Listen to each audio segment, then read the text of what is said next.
This is why I didn't join doubles, because I would be too hassled by the UI. Yeah, I was thinking, I feel like doubles would just be like so, it's just chaotic. It's just a little bit chaotic. I mean, I respect it though. I love the fact that we're hosting doubles, and I love the fact that it's on stream. That makes me so happy. I'm so glad we're choosing to stream Smash 4 doubles instead of Ultimate doubles. Yeah, because Ultimate doubles is just like whatever the fuck people are up to. Yeah. Yeah. It's probably just gonna be fucking like Ray and whoever the hell. Yeah. Actually, he might only be in. I think it's Jonas and Terra for a seed in that. Terra at a Smash 4 event feels very funny. Right? Yeah. Did he ever play? Do we know? No. Sure, I don't think that Terra is the kind of person to own a Wii U. Right. So that's fair. That is fair. Okay, Pokalink, Cyrrona, I believe that's actually green team, and then JDV and Snickeldorf are on red. So JDV is definitely going to be the anomaly in this one. I don't know what the hell his game plan is playing this character, but I think he was told that Banana is just F-Bell F-Smash or some shit, so he probably knows what to do. I mean, his Diddy Kong in Ultimate is like good. Yeah. It's like super. He has a lot of good super characters. duper real. Yeah. So I feel like it's not too different. I feel like he's just kind of better in this game for the most part. He does obviously have like some more movement stuff. There's not that much that he doesn't have compared to Ultimate. Yeah. Hey, what I'm looking forward to. Oh my God, Windbox up there. Sorry, go on. What I'm looking forward to is QFX Diddy Kong, because that guy keeps all of his fucking tech on him. I don't know how. He doesn't play games. Yeah. He plays League. I don't know what's up with that. Anytime I hear you talk about him, like whenever because you're roommates with him, I'm just like, that's a real person? Right? It's awesome. You hear him like live reacting to horror movies or something? He's like, just full hop 9 into a forward smash, yeah. Oh man. Yeah. So, oh God, Game & Watch. Wow. Oh my God, you took forever to die to that. Dude, it takes so long. I feel like I'm supposed to make like a. I feel like I'm supposed to make a home run call for that. It took so goddamn long. It's high, it's deep, it's out of here. I like how Nest tested for narcotics.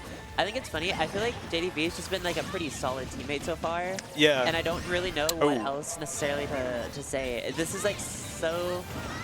This team is just so interesting. The JDV Snickeldorf team. Honest to God, Game & Watching doubles, I think probably gets like super boosted. Oh yeah, I think so. I mean, he wasn't insane in this game, no. No, he was not that good. He was like a good like anti-meta pick. Where the fuck are you going? Because like he did good into Bayonetta sometimes, and then he did good into Ness, or not Ness. He did good into Pikachu. Like Meister 1 combo breaker, you know. Oh, also by the way, Game & Watch up smash is just like fucking fully invincible. Like it's a better move in this game. If you're annoyed with that move, in Ultimate, this one is so much worse. It's just on a worse character. Oh, also Ness doesn't have to charge Yo-Yo at the bottom, so he doesn't have to, you don't got to worry about that.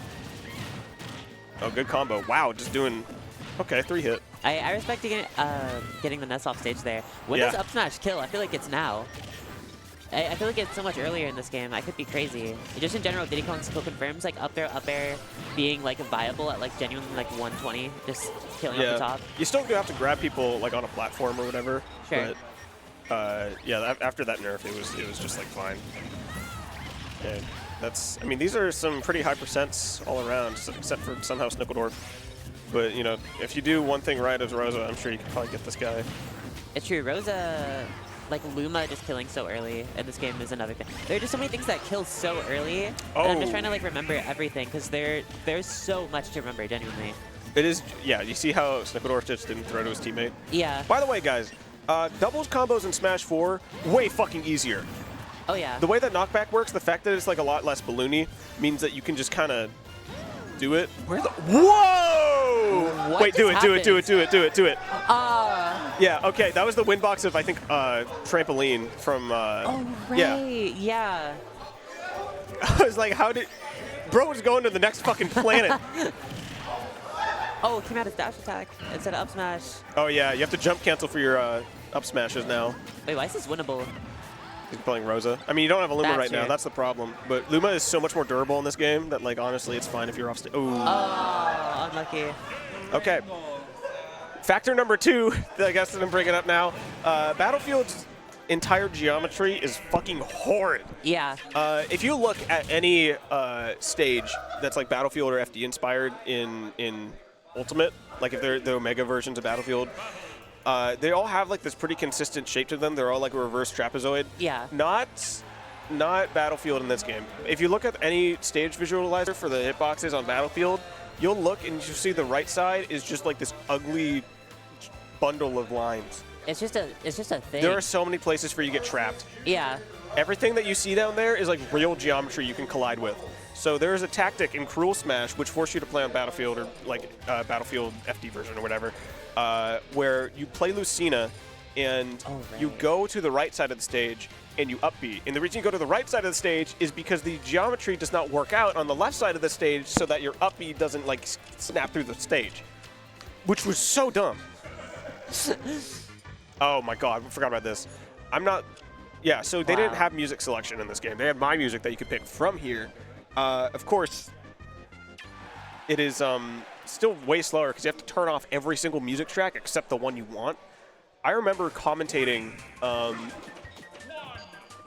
some set with Snickeldorf. He went to Omega Palutina's Temple a lot, and I saw that motherfucker lower every single audio track and then raise the one he wanted to hear. Like every single game. Yeah. It wasn't like a reset either. I sincerely don't know how he spent that long doing that. There was like 5 minutes between games where he's just fucking around on the music menu. It's like, bro, this is a local. The kids have to be out by 10. Oh, truly, the kids had to be out by 10. Yeah, the kids actually had to. Orbitar, if you were under like 18, you could not be in there after 10.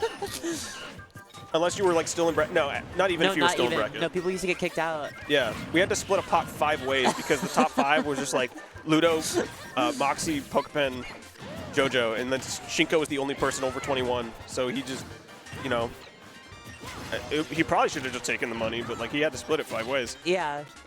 What a time. People used to just make do. Yeah. Oh, that was maybe the worst way you could have gone. Really trying to save that teammate, but it's unfortunate. Yeah, the Rosa, I do think that Rosa here is probably nice. Okay. Yeah, no, I feel like teammate.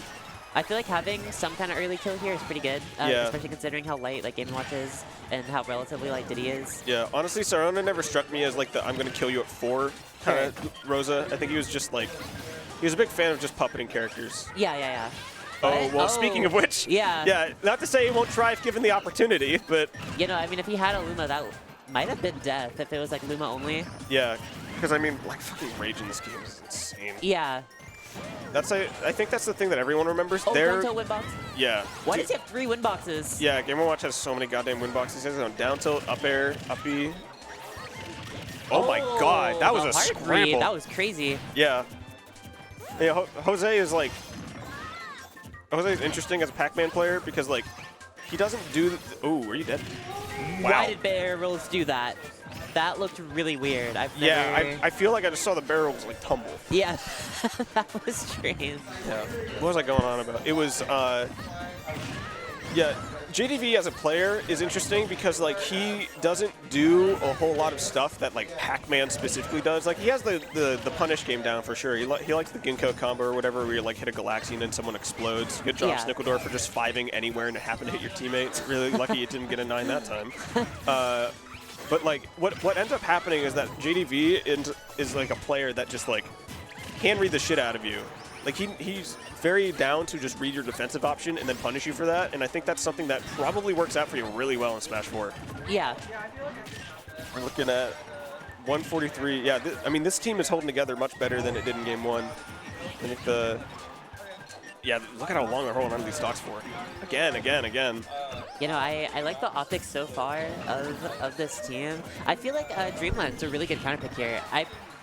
Correct me if I'm wrong. It's the same as in other games where the oh my god, did you see that? Oh, wow. Up air 1, back air? You serious? Okay, I mean, you're still behind, but... No, I mean, still that, I mean... Damn, okay. And Cyrrona, I've been seeing him try to go for like, these follow-ups, and a lot of times it's been working. Honestly, these Rosa conversions have been like helping this team like so much. Yeah. Okay. So JDV finally took one of his opponents off the stage. So we're gonna have to see how he plays against the 2v1. I saw some kind of Luma trick Yeah. almost happen Oh there. my Oh god! my, Luma only down air. This ledge trap is dangerous. Yeah, what the fuck? Yeah, I don't know what you're supposed to do, low-key. There's 3 of them. Jose finding a way out, almost gets hit by that F smash, not quite. I feel like you want to, like, yeah, you want to barrel Yeah. here. It's like the only way you can get around this. Oh, you're dead. Yeah, no, you're super Okay. dead. You're super dead. Yeah, so is Dreamland like a bigger stage? I think it's slightly bigger. It was so similar that it was combined with It was, Battlefield. yeah. Dreamland, I feel like, was just sort of a... It was like a slightly off version of Battlefield, which like sounds benign, but there was... I mean, people were getting like pineappled under it because like, stuff would happen, and then like there was also like a weird internal slant that made it so that jab blocks didn't work sometimes. Like, first off, jab blocks in this game work a little bit differently. Like they don't have the programming. A lot of these moves don't have the programming to where like if you hit them on the ground, then it'll keep the opponent on the ground. So like, you know, you jab somebody in Ultimate, they're stuck on the ground. If you jab somebody who's at like 120 in Smash 4, they'll pop up a little bit. And what that means is that a lot of jab blocks just like don't work at higher percents. However, if you do hit a jab block, they're forced to neutral get them. Yeah. Like you don't hit them and then you punch them before they start moving. You just hit them, and then you start like charging a smash attack, and they're forced to neutral get up, and it is so bad to fight. Like it really didn't make a whole lot of a difference. Like you were just kind of dead either way a lot of the time. But like jab blocks were a lot more awkward. So if you got one on Dreamland, it would feel ugly if you just jab somebody. It's supposed to be a grounding move, and it just doesn't work because for whatever reason the game's like, oh, they're on a slam, stop it. I feel like this is the Smash 4 is the game more than any other game in the series where jab blocks are like so genuinely just like good if they hit, you know? Yeah. Especially when you combine with like the fact that you couldn't tech footstool. Oh my god. There were so many setups just based on that, which like there's jab block setups in Melee, but you can like SDI up, and there's jab block setups in Ultimate, but like you have more options once you're jabbed. Whereas in this game, it's literally just you neutral get up, my god. and that's it. Did you see the whole thing that Snickeldorf just did? Yeah, no, Snickeldorf just... He did dash attack, dash attack, dash attack. Luma went the other way, forward smash Rosa anyways. That guy had his priorities straight. I think he's just a genius, genuinely. Yeah. I feel like he's made for Smash 4 Game & Watch more than anything else. Yeah, I mean, Jonas was saying that to me. It's like, this is a guy that was made for Smash 4 Game & Watch. Yeah. Yeah, I mean, right now, I feel like he's forgetting that, like, up B as an out-of-shield option is not that good. Like, you win-box people, but I straight up don't think the grounded version had a hitbox. Yeah. There was no scoop. You only have it on the riser. I missed that. I think there are a lot of things that people miss about this. I have a chart somewhere I made of how boosted every character got. That's a whiff 9. That is unlucky. By the way, down throw 9 is just like a thing you can do, so I don't know why that hasn't been coming out. Yeah, I'm kind of surprised. I can't really tell what what his strategy is here. Apparently his strategy is force 3 stage spikes on Cyrrona and hope that he misses one. That's true. That's a pretty good one, all things considered. Yeah. Going for another hammer. I feel like it's just the hammer Game & Watch today. Okay, Rosalina is probably not the character that you can do down throw 9 on, because Luma just doesn't care. Yeah. Oh. You gotta 9 the Luma first. Yeah, I mean, Snickeldorf was a full stock up right now. He's carrying the lead for his team, but... He did almost kill his teammate as he was helping Cyrrona get up there with the up air. Put that teammate in quotations. Dude, he's not even fucking hitting her. He's just wasting Cyrrona's time, just like keeping him off or keeping him in the air. I mean, I guess that's what you do in Ultimate, except it does damage. Yeah. In some ways, it's worse. It's true. There's something a lot more sad about like a low tier this time, keeping you in the air, and he's not even doing any damage. Yeah. Down air, jab. It's so funny to watch him. It's like seeing a enclosed animal in a zoo. Right? Yeah, I was thinking that too. Oh, good up smash. Get him out of there. Yeah, I mean, this is looking pretty tough at this point. That was 3, 4, You died at like 5, 88. 6, 7, 8, 9, 10, 11, 12. 12 up smashes in a row. Hey, look, I was distracted. That spike was hitting me too. I was really distracted. Okay, so that's the set. We're still best of 3 for this. Here's the Here's the thing about doubles. They're going to winners finals. That's awesome. Yeah. This is the thing about doubles. If you let it go, if you activate best of 5, it'll go to game 5 every time. Oh yeah. Without exception, it'll just do that. So you got to be really careful when you pull that as a TO, especially in this game. Port Priority 3. Scott has grand finals going on. One of the teams goes up 2-0. I think it was like some tri-state team versus Big D, Captain L. It was Mr. E and Vinny. Mr. E is playing Marth, because that's the good character in Smash 4. Yeah. And then because Captain L is using Beto Pikachu, Beto being a movement style that makes him really like tricky to fight, he switches to Lucina because he can't hit the tippers. He's just navigating around him too well. And they switch to Lucina, and it's a reverse 3-0. I'm sitting outside over there, and Scott just walks out, steaming mad, going like, I hate doubles. I want to start singles. And then the next one, I think,